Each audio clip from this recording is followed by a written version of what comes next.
बिस्मिल्लाहिर्रहमानिर्रहीम। अस्सलाम वालेकुम। कबीला अरब की एक लड़की एक लड़के पर आशिक हो गई। इश्क का भूत दोनों के सर पर चढ़कर नाचने लगा। मुख्तसर ये कि दोनों ने भागकर शादी करने का फ़ैसला कर लिया। लड़की ने कहा, मेरे पास एक तेज़ रफ्तार ऊँटनी है, हम रात को नदी पार करके दूसरे शहर रवाना हो जाएंगे। लड़के ने भी हाँ करके रजामंदी का इजहार किया। रात के पिछले पहर वक्त मुकर्ररा पर दोनों नदी किनारे इकट्ठा हुए।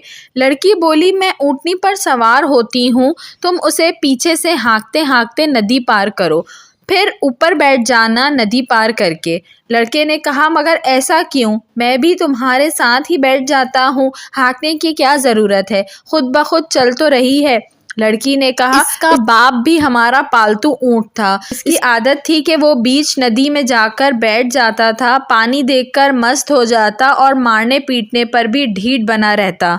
ये ऊँटनी भी पानी में जाकर बैठ जाती है, आदत है इसकी भी, तो इसलिए तुमसे कह रही हूँ कि इसको पीछे से हाँकते जाना, फिर नहीं बैठेगी और हमारा वक्त बच जाएगा। हम सुबह होने से पहले शहर से दूर निकल जाएंगे।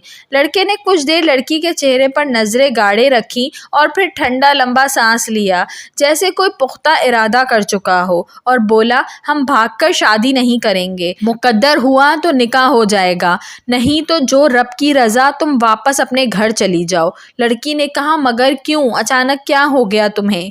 उस पर लड़के ने कहा, इस ऊँटनी के बाप की खसलत इसमें मुंतकिल हो गई, तो क्या मेरी खसलतें मेरी बेटी में और आने वाली नस्ल में मुंतकिल नहीं होंगी?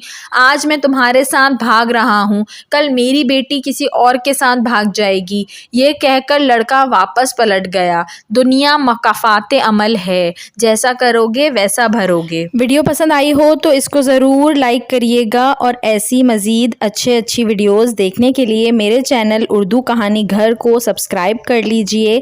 Thanks for watching. अल्लाह हाफ़िज़।